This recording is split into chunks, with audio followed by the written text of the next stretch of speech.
simply being appointed to that position. Halo sahabat perfilman yang berbahagia, semoga selalu sehat dan banyak rezekinya. Amin.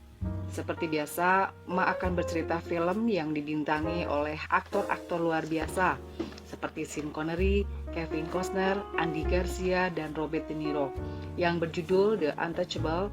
Oke, tanpa berlama-lama, mari kita simak alur ceritanya. It's supposed to be good. It's supposed to be bought. Don't worry about it, Pops. And how's everyone at your house today?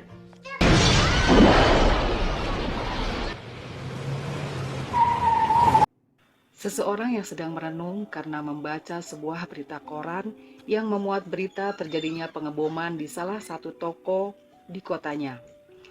Ia seorang detektif polisi yang sangat jujur bernama Elliot Ness, dan inilah parasnya. Special agent of the Treasury Department.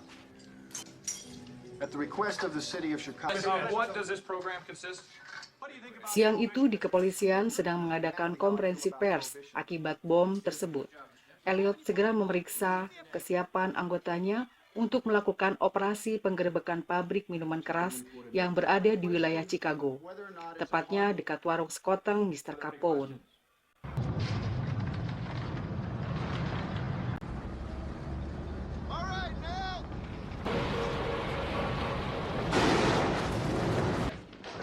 Hold it right there. You're under arrest for violations of the Volstead Act. Excuse me, You want to take your picture? Take it now. Awalnya operasi itu berjalan lancar, namun ternyata informasinya sudah bocor, sehingga saat barang-barang sitaan itu dibuka, ternyata berisi payung-payung indah berwarna hijau.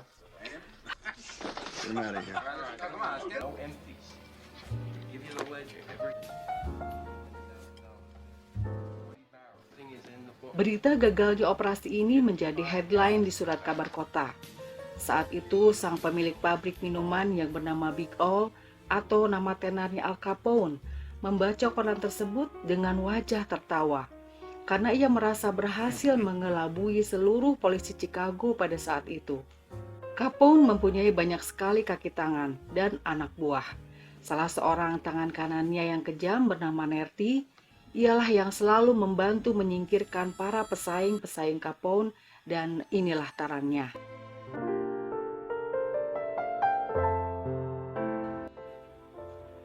Di saat detektif Elliot sedang merenungi nasibnya yang malang, di sebuah jembatan, terlihat seorang polisi sepuh atau old sedang berpatroli di sekitar jalan jembatan itu. Saat Elliot melemparkan sampah ke sungai, ia ditegur oleh polisi tersebut. Elliot yang suasana hatinya sedang galau merasa kesal kepada petugas itu. Petugas itu bernama Malone, inilah wajahnya. Percekcokan pun terjadi di antara mereka. Namun Malone sebagai polisi dan Elliot pun seorang detektif dapat menahan diri masing-masing. Malone menasehati Elliot agar sebagai polisi selalu menjaga diri dan selamat sampai di rumah. Pertemuan ini menjadi sebuah ide untuk Elliot, hingga ia berpikir untuk membentuk tim dan merekrut Malone sebagai anggotanya. And he says, let's do some good.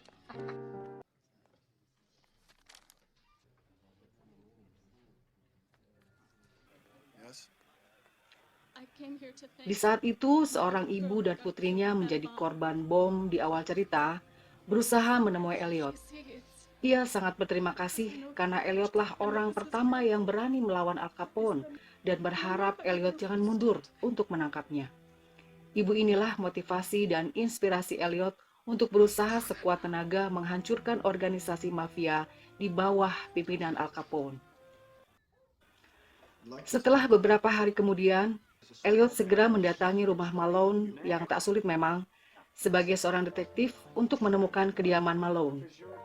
Saat itu, Elliot menceritakan kepada Malone bahwa ia sedang berusaha menangkap seorang mafia besar pembuatan minuman keras yang bernama Al Capone. Namun ternyata Malone dengan sangat halus menolaknya karena ia tahu siapa itu Al Capone, seorang gembong mafia yang dapat membeli seluruh kota dan semua perabotan di dalamnya. Dengan perasaan kecewa, Elliot meninggalkan rumah Malone.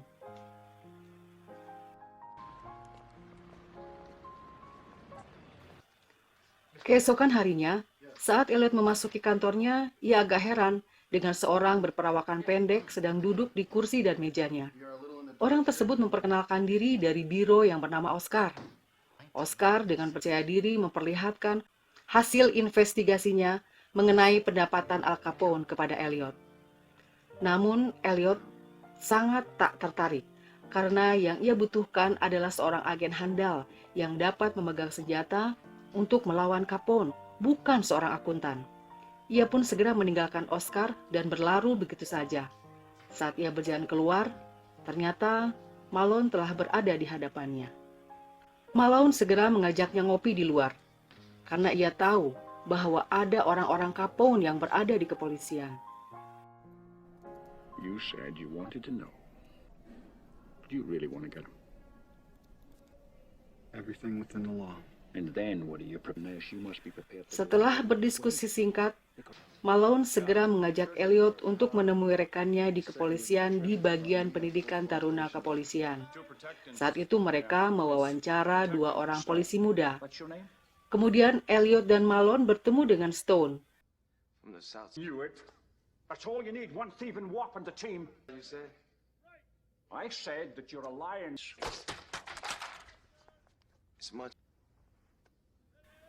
Mereka pun tertarik karena Stone seorang polisi pemberani dan berjiwa cuek. On a liquor ring. It's very interesting. I found a financial disbursement. Dengan petunjuk Malone plus Oscar, sang akuntan, mereka melakukan penggerebekan di sebuah gedung di pusat kota. Elliot sangat bingung karena gedung itu tak seperti pabrik minuman. Namun, saat mereka memasuki ruangan lainnya, ternyata ruangan itu telah dipenuhi minuman keras siap kirim. Dan operasi itu berhasil total, hingga mereka merayakannya di sebuah tempat rahasia. Tak lupa mereka berfoto sebagai kenang-kenangan. Admiration. What is that which gives me joy? Baseball. A man. This is the time for what? For individual achievement. But in the Atas kejadian itu, Big Ol Capone sangat marah dan ia memanggil seluruh kepala wilayah gengnya. Setelah ia mengungkapkan unek-uneknya atas kecerobohan tim di bawahnya, sehingga polisi mampu mengetahui tempat gudang minuman kerasnya. Ia membawa stik softball dan memukul kepala salah seorang anak buahnya hingga tewas.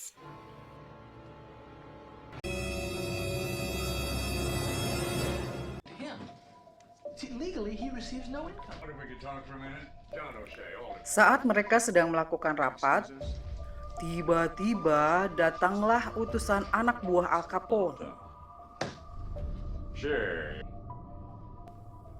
Utusan itu memberikan sogokan berupa uang yang secara langsung ditolak mentah-mentah oleh Elliot Ness, sehingga tim tersebut dinamakan Untouchable.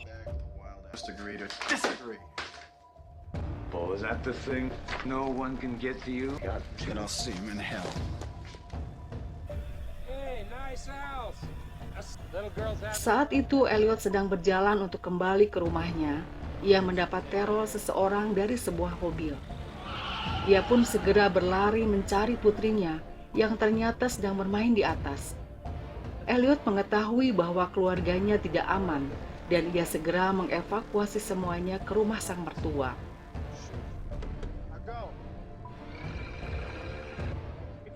Berdasarkan informasi dari Malone, akan terjadi pengiriman minuman keras yang cukup besar di wilayah perbatasan Kanada. Maka mereka pun segera terbang menuju ke sana. Captain? We win the signal. We will engage. Dengan dibantu pasukan kavaleri Kanada dan mayor yang sangat jujur.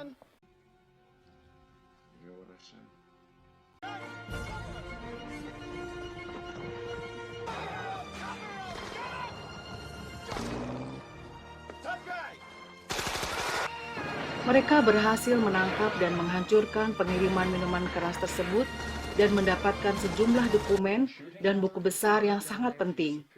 Karena di dalamnya mencatat arus perputaran kiriman uang kepada semua aparat yang terlibat.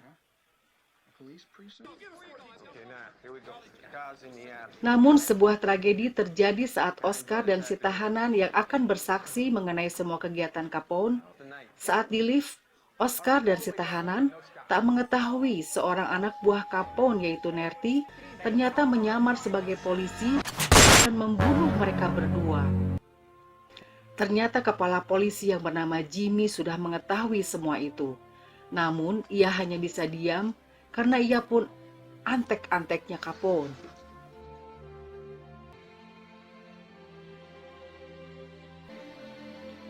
Hal ini membuat Elliot sangat terguncang melihat anggota timnya tewas. Ia segera mendatangi hotel tempat Capone biasa menginap dan ia mengajak berduel kepada Capone. Untungnya, Malone saat itu datang karena kedua belah pihak sudah mengacungkan senjata, diiringi cacian Capone yang berteriak-teriak seperti kesurupan. Malone segera membawa Elliot keluar dari hotel tersebut.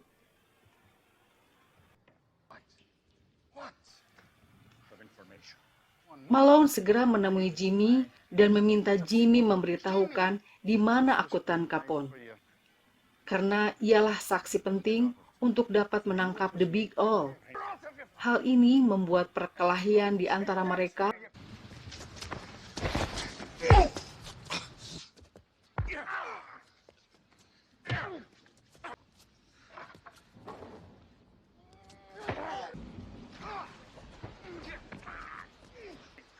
Saat itu Jimmy terdesak, kaya ia pun segera menceritakannya kepada Malone. Malone menelepon Elliot, namun saat itu Elliot sedang berada di kejaksaan untuk mengajak pengacara jujur agar mau menangkap Capone. Malone berpesan kepada Stone agar Elliot segera menuju rumahnya karena ia tahu di mana akuntan Capone berada. Now, I have done nothing, but they're angered at me, so what do? Annoy me. To speak to me like men? No. Because I would have just a little more self-respect.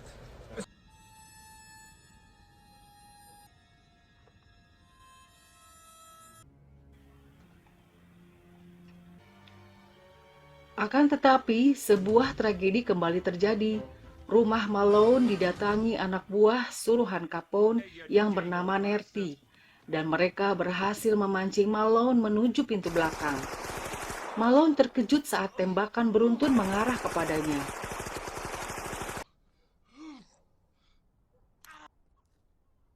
Malone berhasil merangkak masuk ke dalam rumahnya untuk mengambil kertas yang berisi informasi si akuntan Capone akan tiba. Tak selang beberapa lama, Elliot dan Stone datang. Mereka sangat terguncang atas kematian Malone.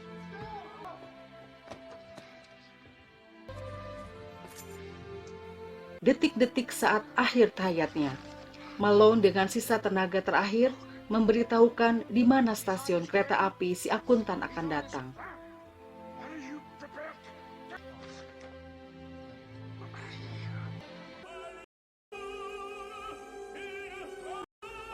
Di lain tempat, Al Capone saat itu sedang menghadiri acara teater yang sempat menangis mendengar alunan lagu Sopranos.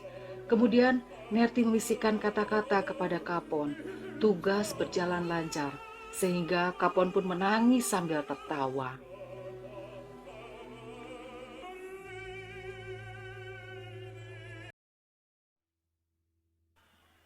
Dengan ditemani Stone, Elliot segera menuju stasiun kereta api, dan ia pun segera bersiap untuk menangkap si akuntan. Pada saat yang sama, terlihat seorang ibu yang akan menaiki tangga mengalami kesulitan, karena ia membawa barang dan boks bayi yang terbuat dari kayu. Elliot bergegas membantu ibu tersebut, karena ia khawatir akan terjadi adu tembak dengan anak buahnya Capone. Tepat jam 12, si akuntan pun tiba. Dan bersamaan dengan itu, ia berhasil membantu ibu tersebut sampai atas. Tiba-tiba, seorang anak buah Capone mengenali Elliot, sehingga terjadilah baku tembak.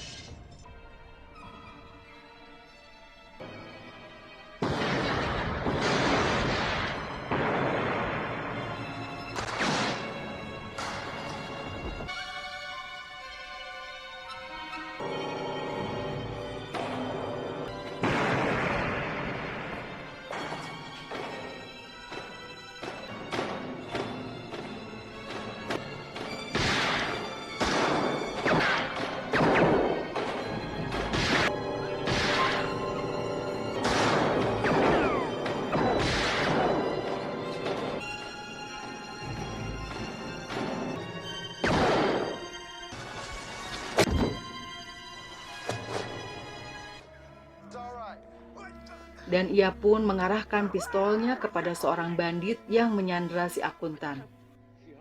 Dengan kehebatan Stone dalam membidik, ia pun segera menghabisi bandit itu.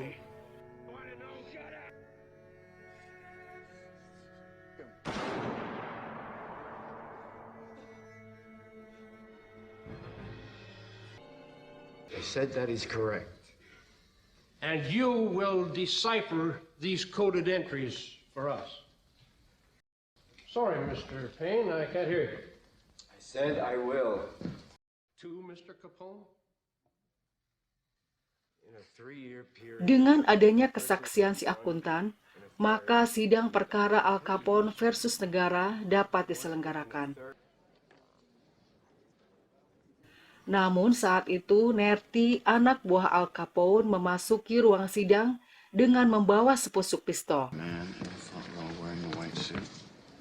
Dan Elliot segera memanggil jurusita.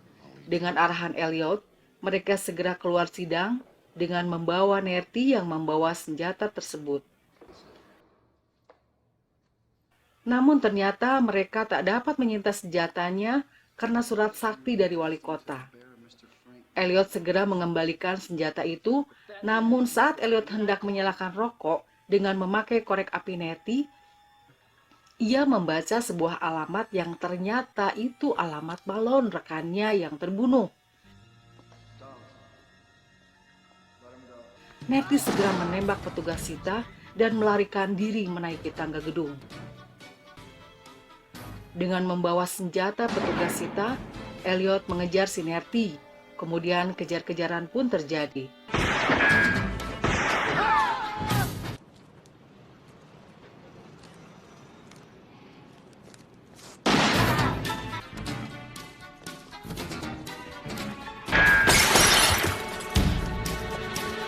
Nerti hendak kabur dengan menuruni tali. Elliot berhasil menodongkan pistol kepadanya, sehingga ia pun kembali ke atas dan Elliot segera menangkapnya. Nerti berkata bahwa Malone mati seperti bagong terjebak. Sontak kemarahan Elliot tak tertahan. Ia pun mendorong Nerti dari atas gedung dan jatuh menimpa sebuah mobil.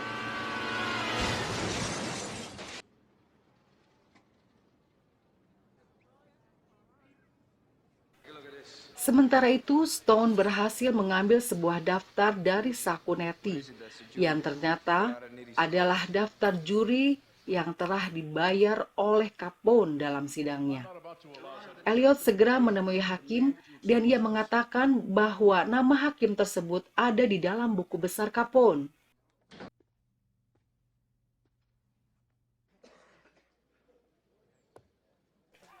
Hakim pun akhirnya mengganti semua juri yang berada di dalam sidang itu dengan juri baru. Capone pun berhasil ditangkap dan ditahan selama 11 tahun. Akan tetapi, ia ditangkap bukan karena kejahatan pembunuhan atau praktek pembuatan minuman keras, tapi karena dia lupa membayar pajak.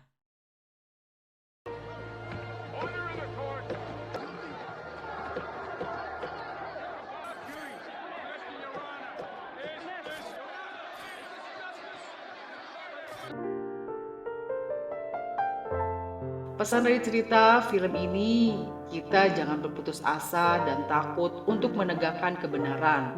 Walau harus mendapatkan rintangan, namun kita harus cerdas dalam melakukannya. Orang-orang yang mau berpikir dan menggunakan akal, dialah yang menjadi pemenangnya. Terima kasih.